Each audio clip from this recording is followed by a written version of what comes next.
Hi everybody, welcome to the final talk of the day, Optimizing Niagara, a practical approach to optimizing Niagara. I am Adam Kiraly. I'm a senior technical artist. I've worked in games for about 4 years. I've worked on the cancelled Time Splitters game and shipped Funko Fusion in the recent years. I've also worked on a bunch of other stuff I'm not allowed to talk about. I specialize in performance profiling and content optimization. I also do a little bit of editor tooling here and there. I work for Tanglewood Games. We're Unreal Engine experts. We provide engineering support, platform porting, performance and optimization, and other sort of technical consultation for companies using Unreal Engine. And there's some other games that we worked on in recent years.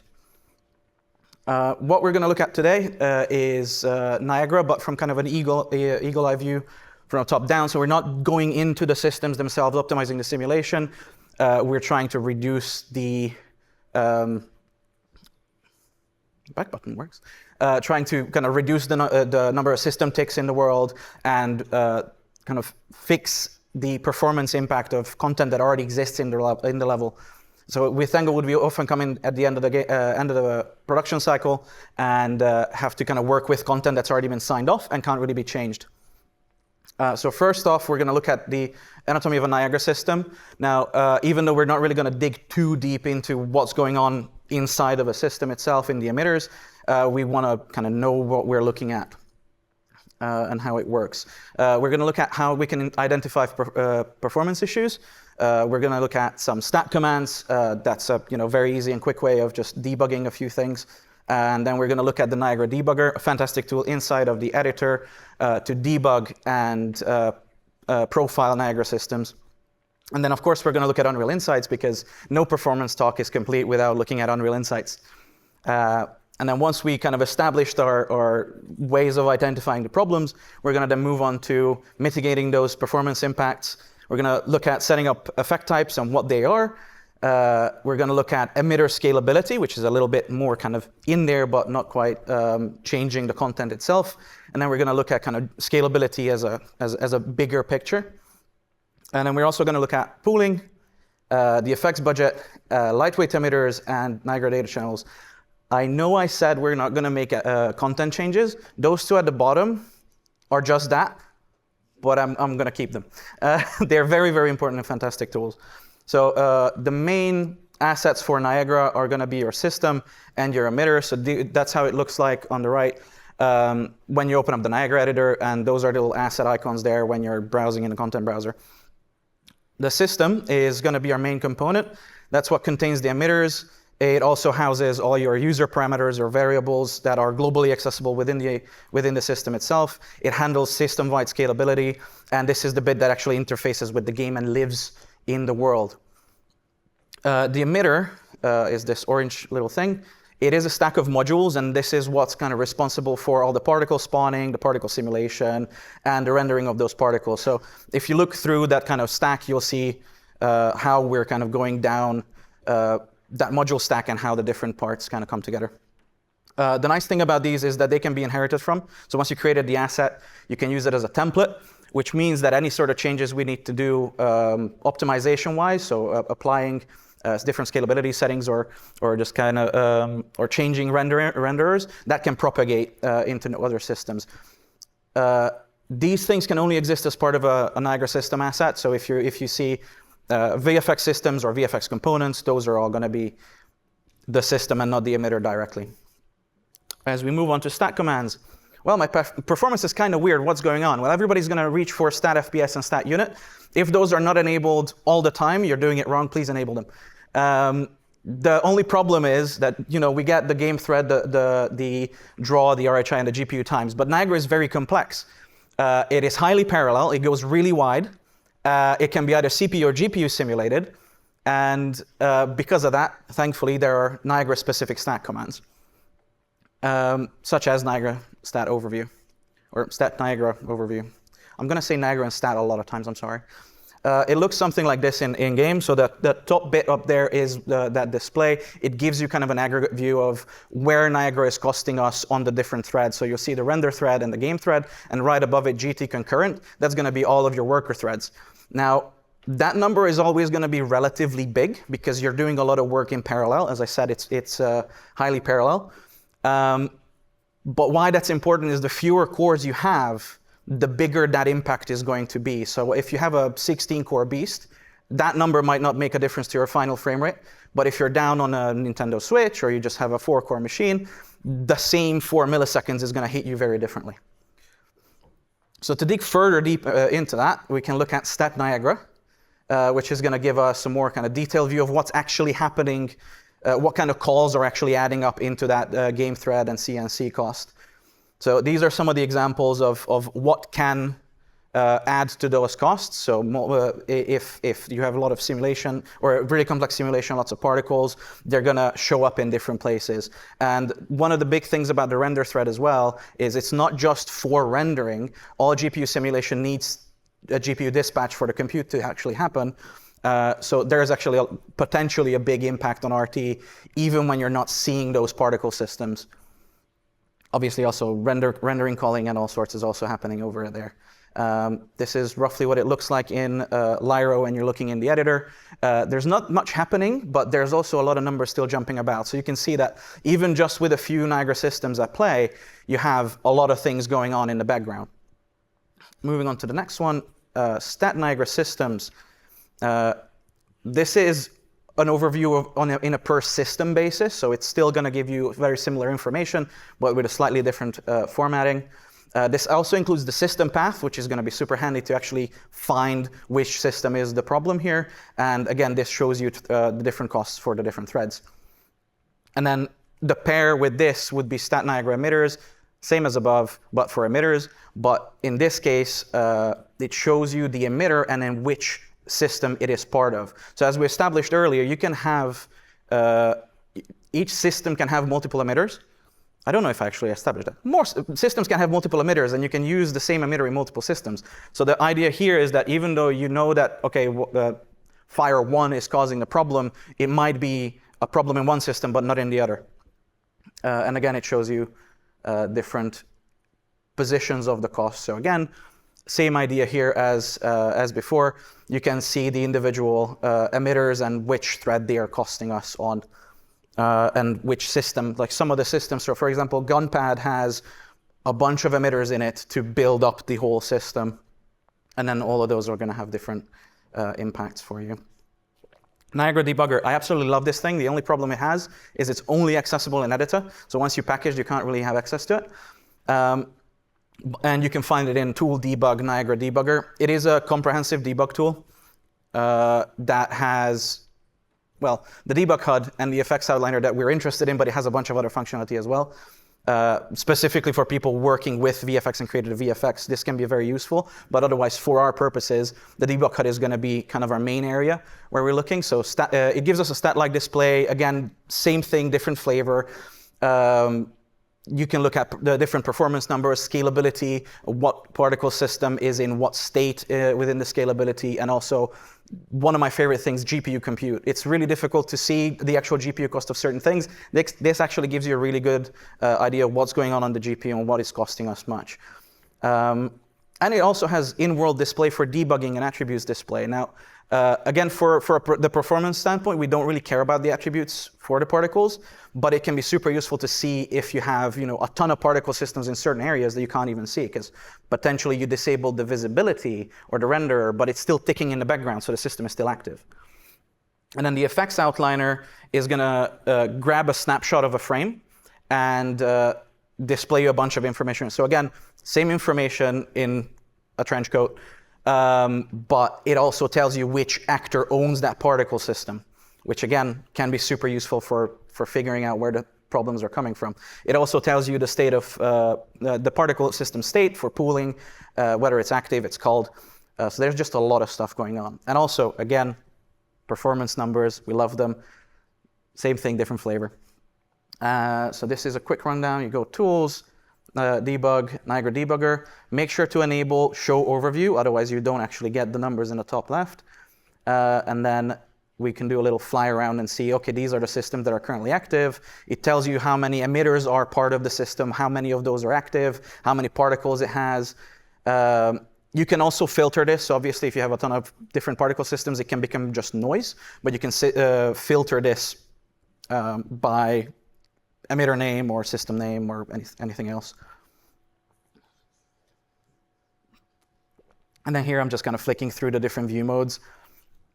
Again, this is going to be one of those where, as you're working with Niagara performance more and more, you'll kind of suss out what views are going to be useful for you. But yeah, and then I'm moving on to the effects outliner. Here again, I did a capture, and then you can see, okay, this system, we have 15 of these systems. They are in these blueprints, and they are doing, well, these are actually not initialized because they play at a specific point, but you get the idea. So you can really dig deep into what's going on in the scene just by using the effects outliner. And then Unreal Insights. This is the gold standard when it comes to performance. I think I spend at least 30%, if not 50% of my time looking at insights captures. I think us at Tanglewood, we spend a lot of time in insights captures. What's great about it is actually, roll back. What you need to do before you're doing any captures for Niagara specifically is you want to make sure that you enabled stat named events. Otherwise, Niagara will not show up in your capture. So that's mighty important. Otherwise, it's the same thing, trace file, whatever channels you want, just make sure stat named events is in there somewhere. Why I really like it is because it can be recorded outside of the editor. So again, you can have a package build or something. And the file that it outputs is portable. You can send it to your colleagues. You can, when we work with clients, a lot of times we get sent traces to look through, and it's fantastic to look through it. It gives you frame and time context. It also has a log built into it. You can bookmark stuff. It's absolutely fantastic. And why this is important is sometimes Niagara might not be at fault when the performance actually goes bad, but it might look like it's Niagara's fault. Maybe someone is spawning too many characters and those characters are all on fire all at the same time, things like that. Or someone is spawning too many Niagara systems. This is a really good way of finding it.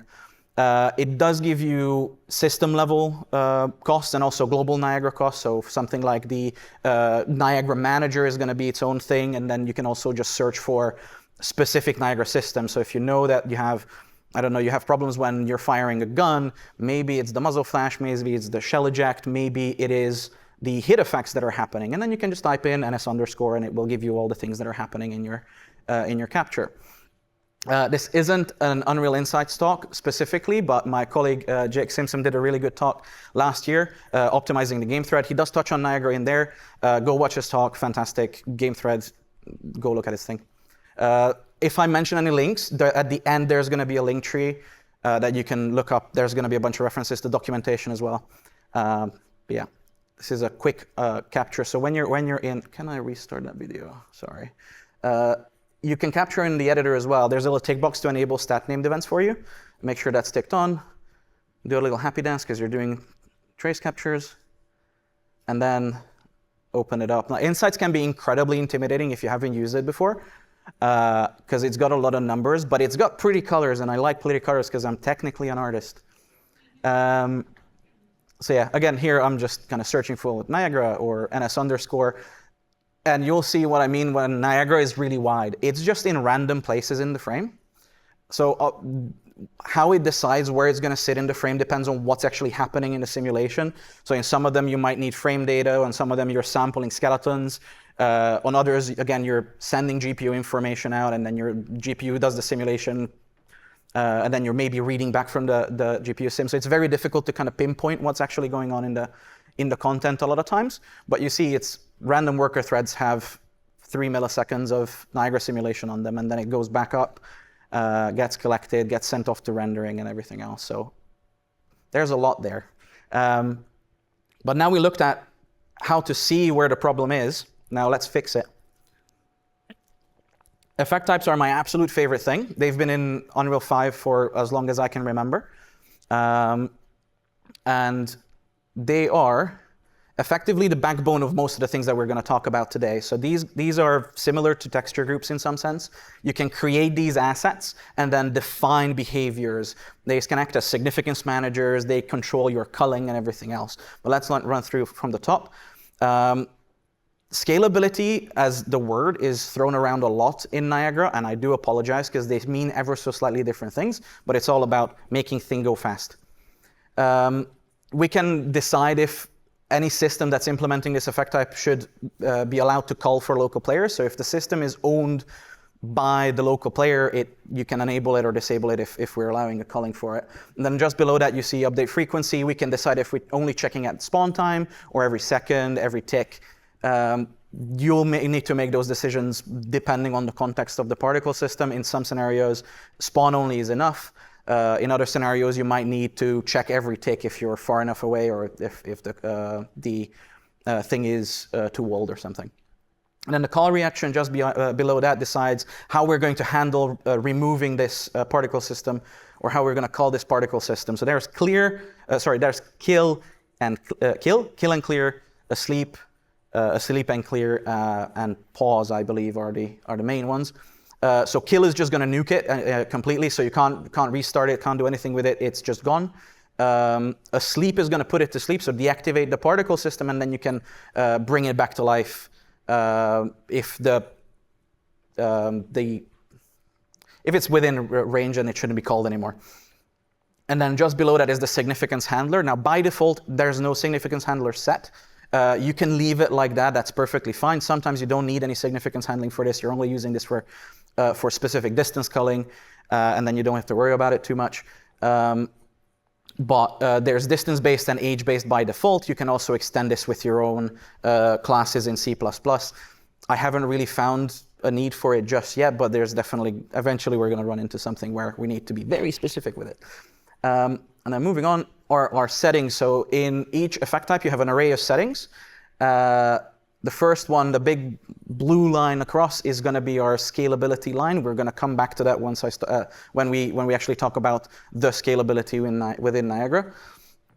And then just below that, you have max distance, which is generic distance culling. So the difference here between this distance culling and what you would normally do for static meshes is that this has nothing to do with the GPU. This is purely us disabling a particle system simulating, so removing the tick of that particle system. All of this is still being handled somewhere else, though. So the Niagara Scalability Manager tick is going to be paying most of that cost. And then below that, you have the two max instance counts. So it's effect type instances or system instances.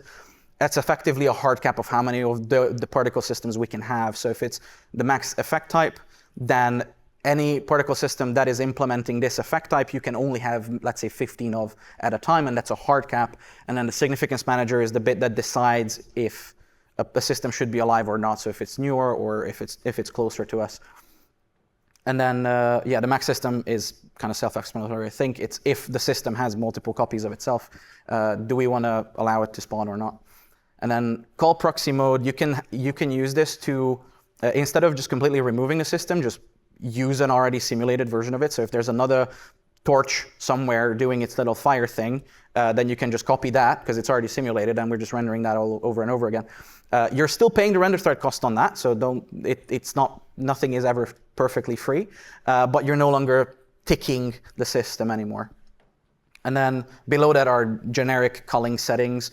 If we're going to call before, if we're going to do a pre-call check before spawning, if it's not in view, let's not even start ticking it. And then how long before, so if the system is outside of our view or behind something, it hasn't been rendered for some amount of time, do we want to call it or not? And budget scaling, I'm going to skip over because that has its own section. And then just below that, emitter scalability. This one is literally just a multiplier for emitter spawn rates. So you can just say, okay, on low quality settings, I'm going to only spawn 50% of my particles and something like that. So again, this is in the effect type. So this effect type is telling the particle system and the emitters within it that you should be spawning fewer particles. Where should you use this? You should use this everywhere. That's how I see it. The problem with that thought is if you have an extremely high system count in the level, this can also get slow because you're still checking all of these particle systems if they are matching the settings that you're using. So one of the projects we've worked on, they had, I think, around about 7,000 particle systems just for leaves falling out of trees. It took, whenever you added something to that same effect type, you had if I remember correctly, around a 30 millisecond spike, because the significance manager had to just quickly go through everything and refresh the array. So yeah, it can go wrong. Why use it? Well, I kind of explained what it does, so use it because it's good. It can help you optimize your scene very, very easily. It's a fantastic first step into getting a lot of performance back from content that's already been generated, levels that's already been built, or even just prevent new systems from spawning when you're doing a lot of things on screen. The setup is relatively straightforward. You create and configure the asset type, and then you just assign it to the system. Dead simple. You go right-click, effects, advanced, effect type, give it a name. Come on, Adam, you can type. Come on past Adam. And then you configure it. I'll be honest, in this video, I'm just randomly clicking buttons and putting in numbers. So let's move on to what happens when we set this up. So this was done in Lyra. I did a 10 bot match, so it's 5v5. I also have my CPU limited to 4 threads in this case to demonstrate that, on lower end hardware, Niagara can get very slow. But I also completely hamstrung all the optimization that the guys did on Lyra. So these numbers are not representative of the actual demo, as the actual sample project itself, because I basically removed everything that Epic did. It's worth pointing out that if you go and look at what Lyra did for a lot of the optimizations, it's a fantastic resource for that. They did some really, really smart stuff. They use everything that I'm talking about in here. But yeah, going through the actual numbers, so you can see that going from not having effect types to having effect types, we more than halved our number of active particle systems. That's fantastic. The game also looks exactly the same. And then just kind of quickly skipping through some of these numbers, our average frame rate came down massively, and more importantly, I think our spikes came down significantly as well. So we're less than half on our render thread in our worst hitch, which is great. And then you can see some of the numbers there. So roughly about 0.7 milliseconds off the game thread, not much happened there. 3.5 milliseconds of the render thread, fantastic. And then from the concurrent, so all the threaded work that we're doing, we're saving 2.15 milliseconds. So again, the fewer cores you have, the worse that's going to be, or the better the saving in our case here. Let's look at a couple of examples of what I've set up here. So I've set up this NET one-shot. This is fantastic for fire and forget type effects. So muzzle flashes, actually, did I put muzzle flashes in here? No, I didn't. Footsteps, impact effects, and the shell ejection. So again, I hamstrung a lot of these. They are not actually this expensive. So what I've done here is I limited the max number of active systems. So I didn't do it on the effect type. I've done it on the systems. It was good enough, but you could add the effect type level cap as well if you want. Usually it's a good idea to have the effect type limit slightly more. So I usually do double, but your mileage may vary. It depends on how many systems you're using in your game. And I used distance as my significance handler for this, because I figured for most of these effects, near the player is more important. Yes, gun impacts are in here, but the impact when you hit a player, that little spark, that isn't, because that is a gameplay critical effect. I've also set this up to instantly visibility call, because all of these are very short and small effects. So, they don't last more than a second. They're all fairly self-contained. And, if it happens outside of your view, but you're panning really quickly, you're not going to miss that smoke puff from the foot of someone. Or say, likewise, if you run behind a wall really quickly, you're not going to miss these hit effects. And then another one to look at, NET pickup persistence. So this is slightly different. This is only used on NS Gunpad. It's a bit of a interesting setup for that particle system. It has a lot of emitters. And because I said I'm not going to make any changes to it, to the content, because I'm a good boy, I just ran with it. So it's now a gameplay critical particle system, because you have to be able to see it. So this particle system, or this effect type, was set up specifically for looping gameplay critical systems. I've set it up for 5 system instances. So these are actually relatively costly particle systems, but we can the sightlines on the Lyra demo map give me maybe 5 visible at a time. So if at any angle when I was playing through it, I couldn't really see more than 5 of these. But even if I do see more than 5 of these, we're using distance as the significance, so the closest 5 to us will always be visible, because those are the most relevant. I can't get the health pack from 200 meters away, and I don't really care if anybody else does, because then they get a little effect on themselves.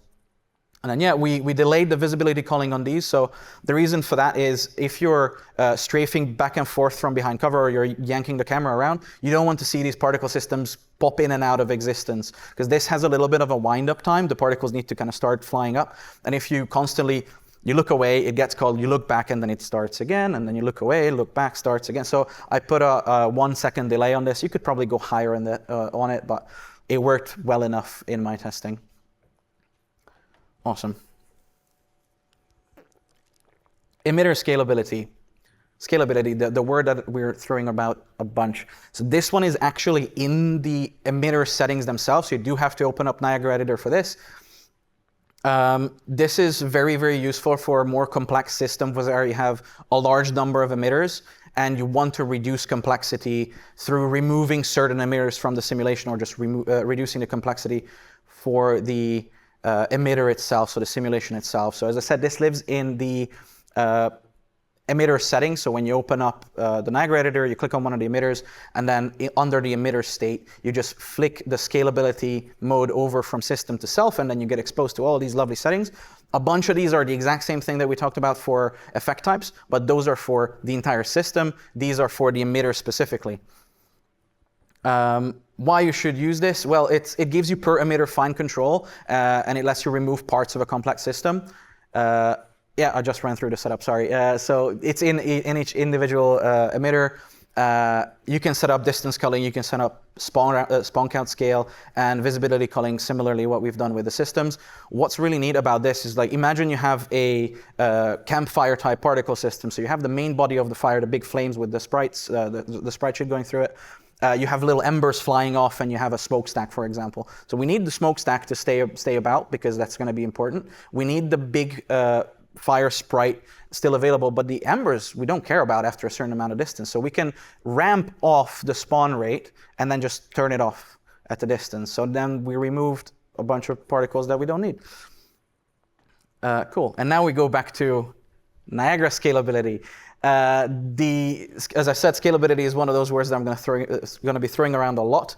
We deal with scalability on the daily at Tanglewood for different platforms, for scaling games down or scaling games up. As I mentioned, those blue bars are kind of our main thing here. Those values, so low, medium, high, epic, and cinematic, they are listening to fx.niagara quality level. Niagara.quality level, 0, 1, 2, 3, 4, I believe. And that lives under SGFX quality. So those numbers by default are the same. So SGFX quality 0 is going to give you FX Niagara quality level 0 as well. On the right there, you can see that's an effect type settings. And in there, you can set up individual full setting, different settings per quality level. So you can do all the things we talked about earlier about effect types. All of those settings you can set a custom value for, or custom override for individual quality levels. And what's also neat about these is you can also do platform level overrides. So if you're working with multiple platforms and you want to say, like, okay, I don't ever want to see epic quality level on a Nintendo Switch, or I don't ever want to see it on Linux because we are shipping on Steam Deck, you can do that through here as well. Yeah, as I said, modify spawn rates. So it's all the same settings we've discussed earlier. And then inside Niagara, you can also, inside the Niagara Editor, you can also disable specific emitters completely on different scalability levels, or the entire system. So let's say you want to remove a particle system from, again, a low-end platform, or just from low settings completely, but you don't want to go around and find all the blueprints that's implementing all these systems and go and remove them on that, or set different visibility settings. You can do it straight in the editor. So in the Niagara Editor, you have that scalability button. You click that, and it just transforms a little bit. On the right, it turns into the scalability editor, and it gives you all the different values that are coming down from the effect type as well. And then you can just kind of click-clack on some of these systems, and you can also preview which one is going to be alive and which one is not going to be alive. Super useful. I love it. I use it a bunch. And then there you'll see when I click the little arrow in a second that I can do different platform overrides. So in this case, the high settings will never apply to Linux. I can set up a completely custom high settings specifically for Linux. Or I could do the same thing for PS5 or Xbox or whatever else. And then you see as I add things to it, it does tell me if there are conflicts within the stack as well, which is quite handy. Yeah, cool. Pooling. Pooling is one of those things that a lot of programmers are going to be very familiar with. You like to pool objects. If you're spawning a lot of something and deleting it a bunch of times, you don't want to cause object churn and then potentially down the line cause hitching because garbage collection kicks in and needs to delete a bunch of objects from memory.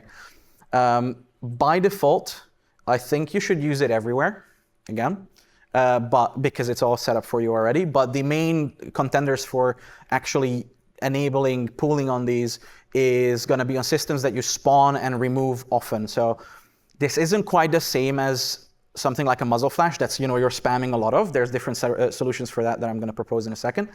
But think about something like a heal effect. Your character runs into a healing, or you use a healing potion and you have this like green thing go past you and then sparks fly, whatever, you're healed. That effect then gets removed, but we're probably going to use it again in 30 seconds, a minute, whatever. That's when you should have pooling set up for these, because you're going to churn through a bunch of them, but there might not be 10,000 in a second. As I said, there's for high volume spawned things, there are better solutions to this. You can potentially set up something like a system as a service, where again, Lyra is a fantastic thing for this. Their shell ejection and their muzzle flashes all work on this setup, where they have a boolean that you tick on, and then the system is playing, and then you untick it, and the system is no longer playing. It's really, really cool. I highly recommend checking out that setup. But yeah, why use it? So as I've kind of mentioned, I didn't actually say that. Well, it will also reduce your spawn cost. So if you're already using a system that's already been spawned, then you're just activating it again. You don't have to pay the cost of spawning it, creating the object and everything else. You can also pre-spawn these if you prime the pool, but that can also cause hitching if you're loading it at the wrong time. So again, we can't just win very easily. And the other very important part of pooling is if you're pooling too many of a thing, it will cost you memory. And again, depending on what you're doing, that might be a problem. So do bear that in mind. Again, as I mentioned, you can reduce the GC impact if you're churning through a lot of objects.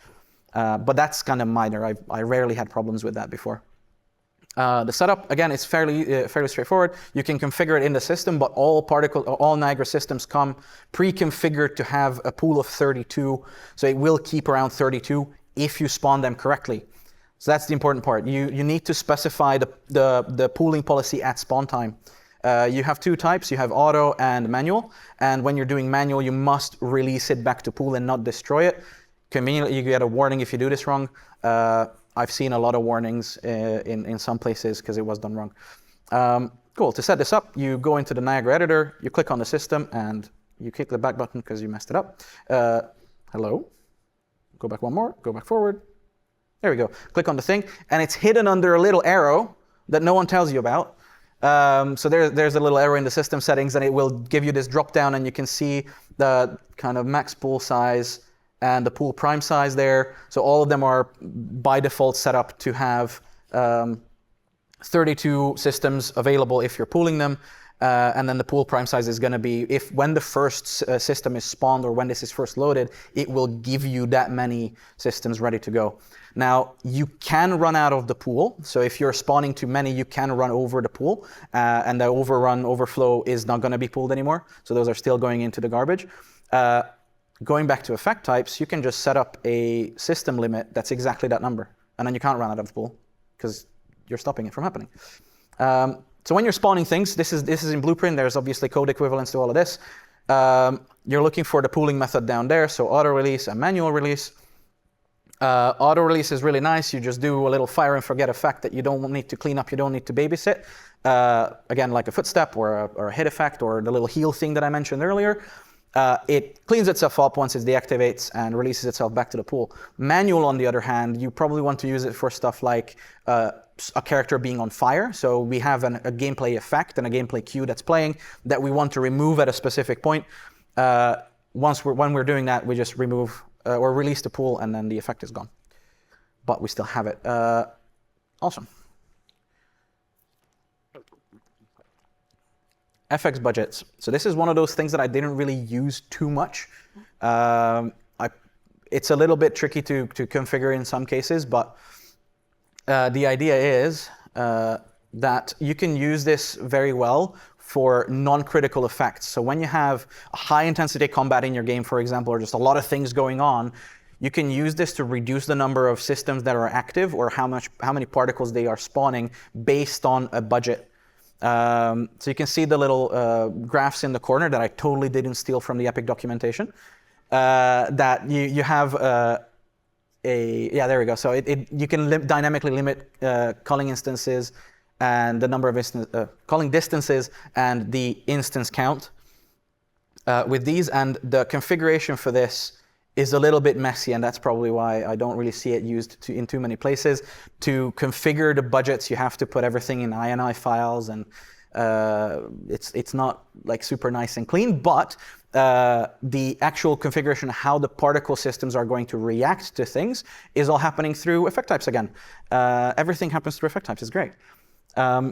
Some CVARs for you to play with. So when you first want to enable it and have a little play with it, you need to enable it with FX budget enable and then FX budget in editor enable, just to make it nice and simple. And then under FX budget asterisk, there are a bunch more settings that you can play with. So how much budget are you giving in the game thread? How much budget are you giving in the render thread? And then this is going to look after that. So when you're getting near your budget, you can see on the graph on the left side, the left graph, that as we're getting closer to the budget, we are reducing the number of, we're reducing the distance culling, for example, or the number of particles that are spawning.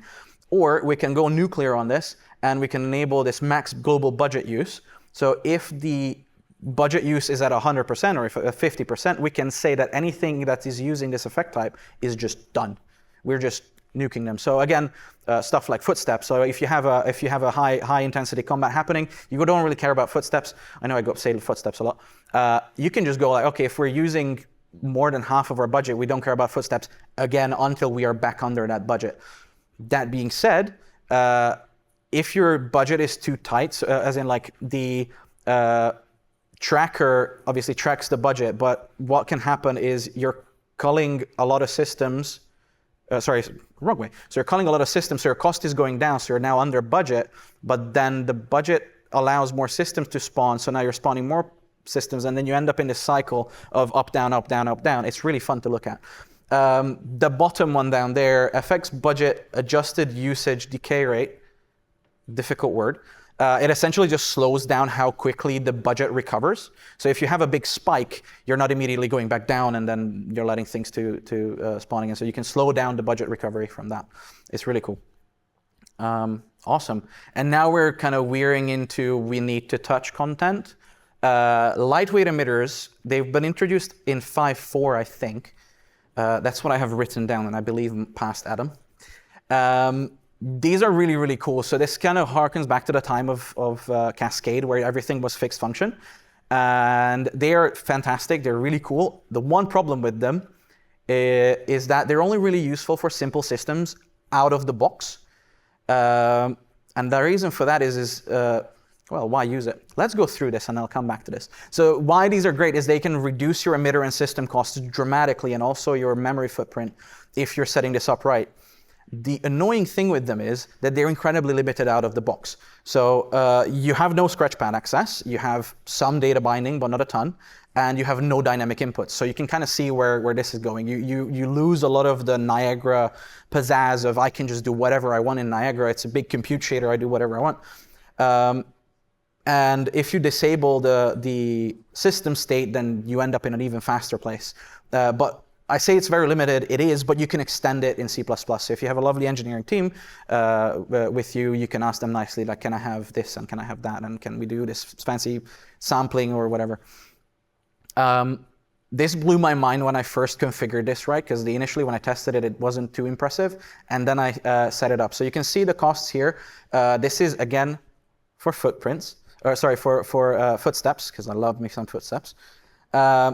This is the same setup, right? So 10 bots running about in Lyra, kicking up dust and being very annoying in general. So 1.3 milliseconds on the game thread. That's insane, just for footsteps. The render thread isn't too bad, 300 microseconds, and a little bit on the GPU, because this is a GPU system apparently, and 2.7 megabytes in memory. Again, doesn't sound like a ton, but when you look at it, next to the lightweight emitter, it's very difficult to see, but we went from 1.3 milliseconds to 200 microseconds, so 0.2 milliseconds on the game thread. And then the render thread didn't change much because we still have to render all of these, but because we are no longer dispatching to the GPU, we did save 0.1 milliseconds there as well. Obviously, GPU cost is gone, and then the memory is 1/10 of what we started with. So I really, really like this thing. I wish it was a little bit more flexible out of the box, but it does work. It's fantastic. And then Niagara data channels. This is the new big thing. By new, I mean it got introduced in 5.3, so not that new. But it got upgraded in 5.4 and then upgraded again in 5.5. So most of the things I'm going to show you in a second, you can just do it through a wizard now in Unreal Engine 5.5. Just right-click, add spawn by data channel, it just does it for you. It's great. But the idea with this is it's fantastic for aggregating high volume spawned effects, so hit effects, tracers, muzzle flashes. Again, why use it? Because it's great for the thing I just said. You can consolidate spawns within a grid to reduce the spawn cost. So you have one particle system that is just spawning all the particles for you, and that obviously reduces the number of system tick, and is just generally a nice thing. It also has pooling built in. There are two types of it. There's global and instance channels. They do a little bit of a different thing. I'm just looking at my clock and realized I need to go through this a little bit quicker. We'll come back to that anyway. And the setup is a little bit more involved. So again, this is one of those where we have to make content changes. We have to go in and edit the thing, and you have to specifically build the particle system to support this. And you also have to spawn it in a special way. I'm just going to let this play for a minute. It's that simple. You just create a data channel asset, and then you configure it. I'll have stills of these, so don't worry about what you just saw over there. So the idea is you have two types of data channels. You have the data channel global, which is a communication, which is a data channel that handles communication between everything that's in the world. So if you have you're writing to this data channel, everything has access to both writing to this channel and reading from this channel, which can be useful for communicating back to blueprints, for example, from a Niagara system, which is really cool. Alternatively, what we're going to be looking at here is the data channel islands. The idea with this one is it can partition the world into grids for you. So when you're spawning the particle system, it spawns a box around itself effectively, or like it only listens to writes and reads within that box. So you're not communicating with everything all the time. It also spawns you a particle system, and that particle system is then going to listen to everything else. Cool. These are the bits you need to add. Well, the system side is more just a nicety, but on the emitter side, you need a data channel reader, and you need to prep the data channel and spawn the particles, and then in the particle, you need to then read from the data channel. What I like to do, though, is I like to initialize my data channel reader in the system, and you also have to add this complete if unused module to your particle system, the main module of it. Effectively, it just kills the system if there's no more spawns. It hasn't been spawns in a certain amount of time. And then in here, I created a new parameter where I just initialize the data channel reader. It's just there, so I don't have to initialize it for every emitter individually. Moving on to the emitter side of things, this is where you effectively spawn the particles based off of the payload from the data channel. I'm going to leave that up for a second, but there's brilliant documentation I'm going to link to after this. This is just like one way of doing it. So the idea here is that you pull in the data channel reader, you feed it the emitter ID, and that spawn conditional is the thing that actually does the particle spawning for us based on the payload from the data channel. Moving on to the particle spawn. So once the particle has spawned, this is the thing we do to it. We pull in the data channel again. We tell it that, look, this is the particle that we are. Where should I be? And then we read all the data from the payload again for the particle itself, and then we apply the things. So where the particle should be, what forces should apply, things like that. And then effectively, that's it. It should just work on the particle system side. Now, spawning these things, going through Blueprint, you have two nodes to use for this. Both have their own uses. The one on the right, the batch one, go back real quick. The one on the right on the batch one, that works very similar to when you spawn a particle system and you get a little reference to that object and then you can write the individual parameters. The one on the left just exposes all the parameters for you immediately, so you can just plumb it in immediately and then all going to work. And you'll see the 3 booleans on both of these, visible in Blueprint, visible in Niagara CPU, and visible in Niagara GPU. That's which layer within the channel we are writing to and what it is visible to. So you can even use this to communicate between blueprints, which is kind of cool. Gameplay messaging system, who needs it? Awesome, and here's a quick view of what it looks like. So this is before, so when you're shooting, you see all these particle systems spawning. Those are all unique systems. We shoot up to, I think, around 600 milliseconds at one point on the game thread. But then we switch this over to data channels. No more systems. What's going on? But everything still works. If you look closely, there is a single system in the middle of the level, but our cost is dramatically down on the game thread. So render thread again, because we're rendering all these particles still, there's still a cost, but on the game thread we have a massive saving because we're not spawning systems. We have one system that does the spawning of the particles for us. It's great. Awesome. We're coming to the end of this now, and I put together this reference table that kind of just gives you an idea to what to look for, what kind of systems you can use for different things. So what I like to do is I like to categorize my things into a gameplay critical and non-gameplay critical, and based on that you might use different things for these. Stuff that are on one side, so you see at the top one-shot gameplay critical, you have all those in one big blob. These are all fantastic together, but the ones when I say it's mutually exclusive, you can't do Niagara data channels and lightweight emitters because you can't have custom nodes in the lightweight emitter. So that's the kind of idea there is some of these might not work with others, but the kind of reference table should give you a good idea about what to use there. And we're coming up some questions. Do we have time for questions? Fantastic, we have time for questions. Let's go.